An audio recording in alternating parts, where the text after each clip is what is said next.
você tem dois caminhos que andam paralelos, né? Um caminho é o caminho do design a, a favor de uma ideia, de um ideal, né? E depois você tem o design a favor de uma linguagem, né? E essa linguagem, a partir de um tempo, ela começou, depois de um período, ela passou a existir como design, ou seja, existe a linguagem do design. Ah, isso daqui é de design, isso é de design, isso é de design. Design virou uma linguagem em si. Isso é triste, né? Isso é uma coisa que é deprimente, porque é como se aquilo que seria em favor de uma ideia passa a ser reconhecido como linguagem. É uma inversão de valor, né? Uma inversão total, né? E por trás disso vem a comunicação, que é pior do que isso que eu estou falando, porque isso é só um sentido, é só no sentido do design. Então é o design formal, a linguagem, e aqui ele vem, né, a que serve. Então são duas coisas. A terceira é a invasão da comunicação em prol das vendas, né? Que aí é quase que uma mimetização do design com a comunicação publicitária, né? Então, o que eu costumo dizer, porque isso daí foi uma coisa que eu comecei a pensar ao longo do tempo, é que existia uma forma de ver o design na Europa e uma forma de ver o design nos Estados Unidos, né, na América. E isso eram quase que opostos, né? Então o design ele acabou se especializando, né, nos Estados Unidos. Então um designer era especialista em embalagem, outro especialista em ilustração, outro especialista em editorial, e cada vez mais isso foi especializando, até que esses caras estavam ao dispor do marketing. É muito triste. Eles não tinham mais, eles eram funcionários de marketing, como se uma vez que você não tenha mais a visão geral, porque você está dentro de uma especialização, então algo se torna mais amplo e vem por trás numa necessidade de venda. Então o marketing passou a direcionar a capacidade de pensar do design, né? E hoje a gente está nisso. Neste momento no Brasil, a gente está adotando o modelo americano, né? Mas o que aconteceu, né, na minha visão? O próprio modelo também se autodestruiu no momento, que está acontecendo agora, nesse momento, né? Porque também no marketing, aí sim surge a palavra branding para poder dizer o que a gente achava que era o design antes, né? Que é essa coisa total, que é uma visão mais ampla, que é uma visão muito maior, que é uma visão conceitual. Mas os caras são tão bons que eles pegaram isso, que era uma visão mais ampla, e criaram a função comercial dela, e que abrange outras áreas. É muito bacana por um lado, né? Tanto que hoje a gente assume isso dentro do escritório, né? É um escritório de branding, né? Agora, a forma comercial como isso se desenrolou, né, nesse tempo, né, se desenvolveu nesse tempo, tá sendo, né, muito diversa. Tem desde consultorias, né, ou empresas que vendem o design para o branding, tem empresas que vão da publicidade para o branding. Então, cada uma tem uma característica muito diferente, né? E hoje, acho que assim, o formato comercial não está sendo entendido pelo público, né? Pelos clientes, consumidor desse produto, né?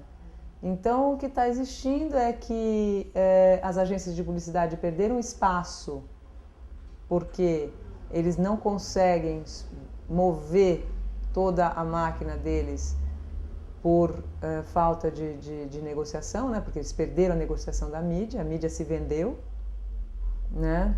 E eles também não conseguiram sustentar o que eles ganhavam, né, nessa mídia, então eles acabaram abrangendo também toda a área de comunicação, incluindo branding design, né? Então, hoje, o que na verdade acontece é uma briga louca pelo espaço, né? Por uma luz, né? Por um espaço ali, um cliente, ele é disputado a unha, né? Quando eu vi isso, eu falei, eu não vou entrar nessa coisa, eu não vou. Eu não conseguia me submeter às diretrizes do marketing. Eu não conseguia convencer um cliente de um projeto de uma maior abrangência dentro do design. Então, o meu espaço, ele foi ficando cada vez mais reduzido e ou eu entrava nisso de agência de design, que é hoje, que é triste. Hoje são agências, agência de design e agência de publicidade. Agência de design quase que também é serviço da publicidade ou serviço direto para marketing, né? É uma coisa muito louca isso. Por quê? Os gerentes de marketing não são todos, tem os gênios maravilhosos, mas a maior parte deles não tem uma visão ampla do que é marca, do que é identidade. Então, você submeter as diretrizes de um marketing é quase que você virar um técnico de design. E é isso que hoje os escritórios, as agências de design são. Elas são brifadas, mas de uma forma assim, deprimente, porque eles brifam absolutamente tudo e você segue aquilo.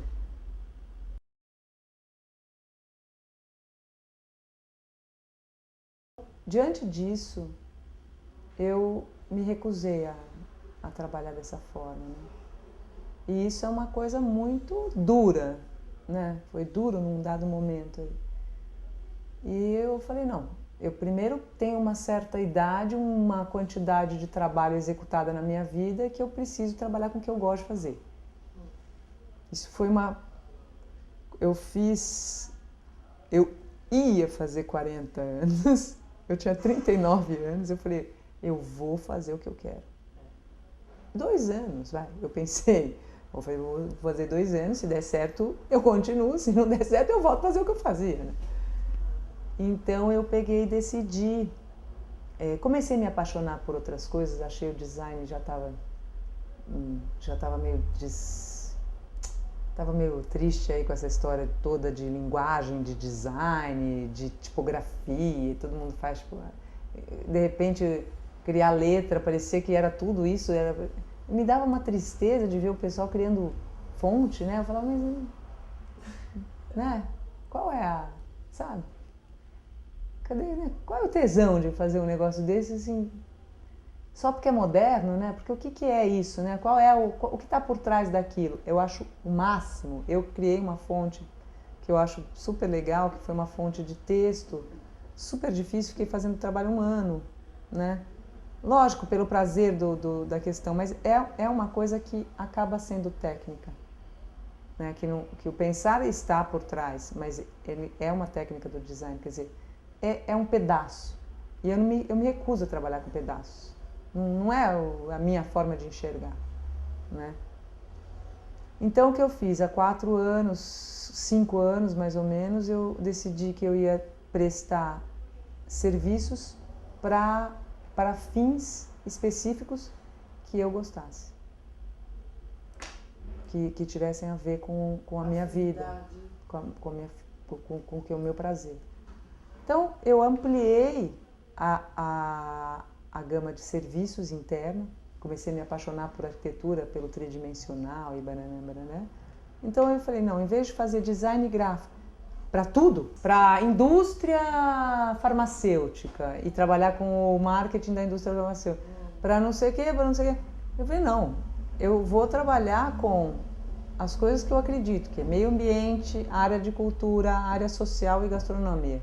Eu gosto disso, é isso, né? Só que também já não dava para fazer só design.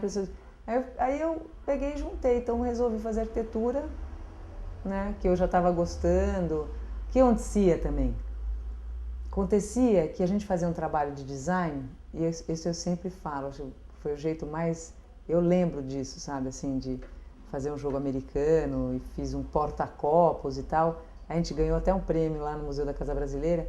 E depois eu falava assim, bom, a gente faz um trabalho na cabeça e depois dentro do contexto, porque aí a arquitetura deu pro filho do sobrinho, da tia, de não sei quê, não sei o quê. Aí você faz um porta-copo e teu porta-copo tem que falar que tô aqui, tô berrando, estou aqui, né? Aí o porta-copo tem que sair berrando, né? Então assim, aí eu falei, não, prefiro, sabe, não... E foi isso, sabe, foi essa história do porta-copo que virou pra mim e falou assim, não, calma, eu não posso fazer do porta-copos a minha vida, né? Então eu tenho que pegar e sair, porque ele não é tudo, era o contexto. Eu olhava em volta e falava assim, não tô feliz com o resto, não adianta meu porta-copo tá aqui, né? Eu falava, tem que ter o copo, o porta-copo, a roupa do cara, o não sei o quê, né? O prato, como apresenta, né? E uma das coisas também foi um dia que a gente foi fazer um projeto de uma deli nova-iorquina, né? E era uma coisa super divertida. Fomos para Nova York, a cliente, eu, enfim, aquela coisa, vamos, todo mundo animado com a história de fazer a deli, né?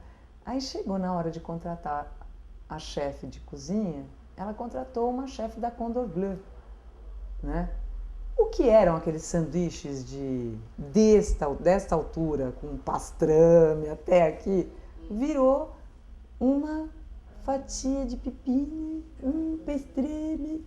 Eu falei assim, gente, mas não é isso o conceito, não é esse o conceito, né? Aí eu falava, tem coisa errada, entendeu? Porque eu não quero, eu quero me meter nessa história, não dá. Aí foi que eu consegui ter essa ideia de pensar num geral de algo que eu gostasse.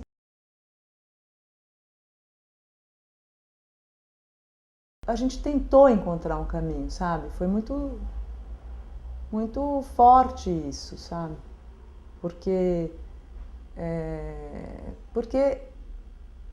o que acontecia em torno não ia para o lado que a gente estava querendo ir, né? As agências de design estavam inflando no sentido dessas a serviço do marketing e minguando no sentido das autorais, né? Dos autorais, dos autores de design. Eu olhava para amigos, né, que não vou falar nomes agora, mas assim, de escritórios que eu tinha maior respeito, paixão, e via assim, definhando, sabe? Quase que mendigando um clientinho lá para trabalhar. Aí você olha para os outros crescendo, mas você olha para a cara deles, está uma infelicidade, porque está fazendo merda, puta trabalho ruim. Então os caras enchendo gente, escritório crescendo, aquela coisa. E aí o que aconteceu? Nós estamos hoje numa posição que não tem ninguém, não tem um concorrente, não existe. Por que também isso aconteceu? Porque a gente tem uma expertise que não é assim, vamos montar um escritório de food brand. Não, tem um histórico aí, são 20 anos trabalhando com essa área porque eu gostava só porque eu gostava.